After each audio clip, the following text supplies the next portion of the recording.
Welcome to my YouTube channel. Kung bago ka lang sa channel na to at true-blooded Aldab Nation ka, tama po ang channel na pinuntahan mo. Kaya considering na po kitang bagong subscriber.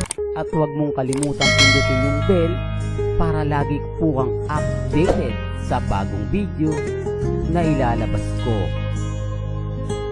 Salamat po sa iyong pag-click sa channel na to. Welcome back mga ka-Aldab. Ito na naman po ang inyong lingkod, si Mr. Destiny. At magbibigay tayo ng pinakamagandang update po ngayon sa social media. Ito yung pinaka-latest na pinag-uusapan na naman po sa Instagram, sa Twitter, at siyempre sa YouTube at Facebook. Marami kasi nagugulat mga ka-Aldab sa mga update, sa mga pinopost ni Alden Richards. Ito may bago na naman po siyang gagawin. Di po ba? Hindi alam kung para saan po ito. Ito lang po yung mga kaganapan. Kung ano naman po ito mga ka-Aldab, wala pa rin pong update.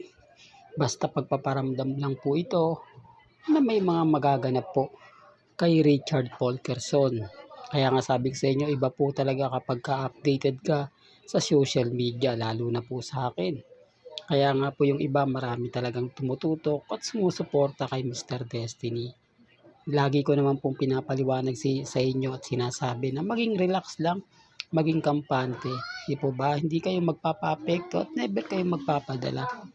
Kasi kahit ano po sabihin nila, wag po kayong maniniwala basta-basta. Di po ba? Real talk mga ka-Aldab. Kaya nga po yung iba nagko-komento na ganito ganyan, etc. etc.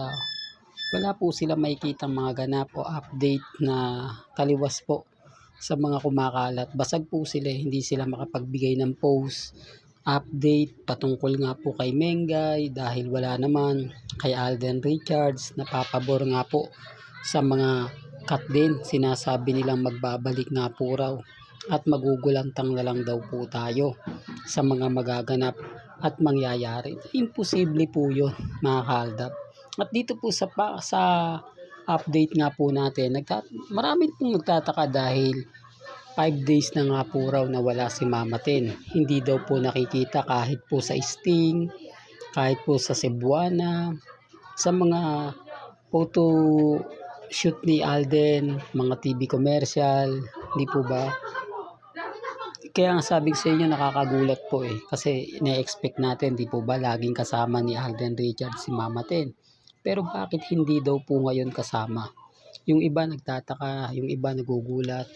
Oo nga, no, bakit hanggang ngayon wala daw pong ganap o update kay Alden Richards at kay, ibig sabihin update kay Maine Polkerson at kay Mama Ten. Hindi lang po si Maine Mendoza nawawala, pati din po si Mama Ten. So matik na yan mga ka-Aldab. Di po ba? Alam niyo naman po kasi na walang mag-aalaga. May kita nyo si April, di po ba? At yung pamilya ni Alden Richards nawawala din. Pansin nyo po ba na hindi po madalas makasama ni Alden Richards si April sa pagja-jogging? Baka may issue na naman dyan. Sabihin na naman na eto na naman si Mr. Destiny. Paasa na naman. Lalo na pagdating sa kina Alden at kay Maine. Ramdam na ramdam nila yung presensya. Alam niyo sa totoo lang po mga ka-Aldab, sa mga dumadaan at bumibisita, wag po kayong magulat, magtaka kung bakit marami pong alam si Mr. Destiny. Kung bakit po maraming aksyon, komento.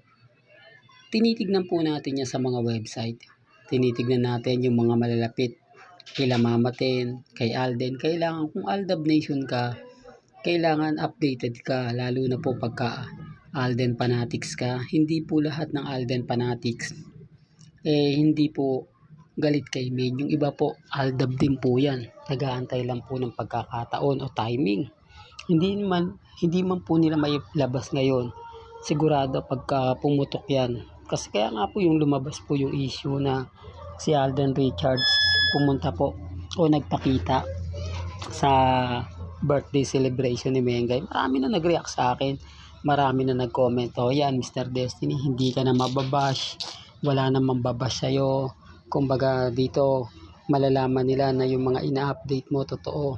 Dito malalaman nila na hindi ka gumagawa lang ng mga issue. Kumbaga, eto totoo na to. Talagang mapapaisip na nga naman sila.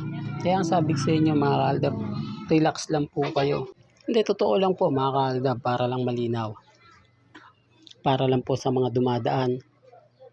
At syempre bumibisita po sa atin. Ngayon, alam na po nila yung mga nangyayari at nagaganap. Gaya po ng sinasabi ko kanina, nung lumabas po si Alden, marami na pong mga Alden fanatics ang nabuhayan. Hindi po ba kasi alam nila at mga main fanatics din po. Hindi po lahat ng main fanatics galit po sa Aldab. Di po, wag po kayo maniniwala dyan. Kasi sabi ko nga, ako nga rin po main fanatics at Alden fanatics. Yan lang po yung po pwede natin gawin para maging updated po tayo.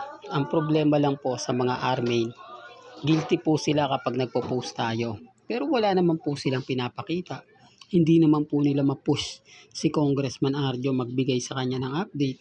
Hindi naman po nila pwedeng sabihin na hindi totoo yung sinasabi natin. Kitang-kita naman po sa mga kaganapan. Lalong-lalo na nga po ngayon na talagang ramdam na ramdam mo yung presensya ni na Alden Richards at ni Maine Polkerson. Dahil tayo nga po ang laging topic. Tayo po yung pinag-uusapan. Lalo na po sa 8 Bulaga. Pag wala talaga si Mengay, talagang masasabing malungkot o parang kulang. Parang hinahanap pa rin po nila yung tipo ng gustong-gusto ng mga ilang netizen. Kaya nga po yung iba nagugulat na lang Nagtataka no? Kung bakit marami tayo nakukuhang update, kung bakit nauunahan natin sila. Kaya minsan Mr. Destiny, ikaw yung nababas Lalo na kapag sinasabi na, naku, fake news ka Mr. Destiny. Kasi nauuna ka. Nauuna mo sila magbigay ng balita, magbigay ng update. Hindi katulad ng iba. Gaya ko mga kaaldab, marami pong nag-aabang. Marami nagtatanong, nasa na nga po ba si Mrs. Polkerson? Bakit nga po ba wala siyang update? Ano na nga po ba yung mga kaganapan niya ngayon? Babalik pa po ba siya sa 8 Bulaga o totoo yung sinasabi ng iba buntis? Totoo ba na kumbaga magpapahinga muna sila o siya? Marami kasing haka-haka ngayon ang lumalabas, pati mga army o mga main fanatics wala pong masabi, lalo na po yung legit. Yung mga nag-iingay lang po, yung mga panggulo, yung mga nangiinis at yung mga nagsasabi ng ganito at nagsasabi ng ganon mga kaaldab. Kaya nga po sabi ko sa inyo, relax lang po kayo, maging kampante, maging matatag. Malay nyo, di po ba bukas sa makalawa mag-iba na po yung sistema, mag-iba na po yung anunsyo, di po ba yung gugulatin na lang po tayo. Hindi, real talk to mga kaaldab. Kaya nga sabi ko sa inyo, malay nyo, biglang dating ni Mengay sa 8 Bulaga, biglang di po ba guest naman ni Alden Richards. Hindi ko sinasabing hindi ito magkakatotoo Hindi ko naman sinasabing mangyayari rin to. Kaya ang sabi ko sa inyo mga kaaldab, relax lang po kayo. Wala pa rin pong nakakaalam kung ano nga po ba talaga yung mga nangyayari ngayon at nagaganap sa social media. Tanging update lang po ang may bibigay natin.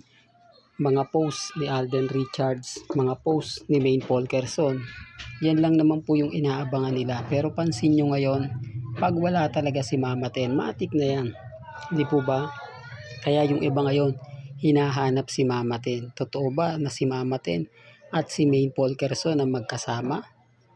Ito mga kaaldab, matik na yan. Sa mga Aldab Nation, oo, yun po talaga yung sasabihin namin. Kapag wala si Maine, wala si Mama Ten, matik na. Di po ba? Pero ang problema mga kaaldab, yung mga bitter sa atin, sasabihin fake news. Yan ang sinasabi ko mga kaaldab. At least kami hanggang ngayon kampante at matatag. Hindi katulad ng Katden na wala na. Di po ba? May nagsimula yung ingay, nagsimula naman yung katahimikan. Di po ba, real talk? Well, hanggang dito na lang po ang ating latest updates. Kaya kung gusto nyo pa po ng pinaka-latest at sariwang update, abay tumutok lang po kayo dito po sa channel ni Mr. Destiny para updated po kayo sa mga bago at sa mga latest na i-upload po natin maya-maya lang. Kaya kung bago ka lang sa channel na to at isa kang true-blooded Aldab Nation na nagmamahal kina Mengay at Isoy, tama po ang channel na pinuntahan mo Kaya consider na po kitang bagong subscriber. At huwag mong kalimutang i-share ang mga video po natin sa mga mami, sa mga titas, at sa mga senyor.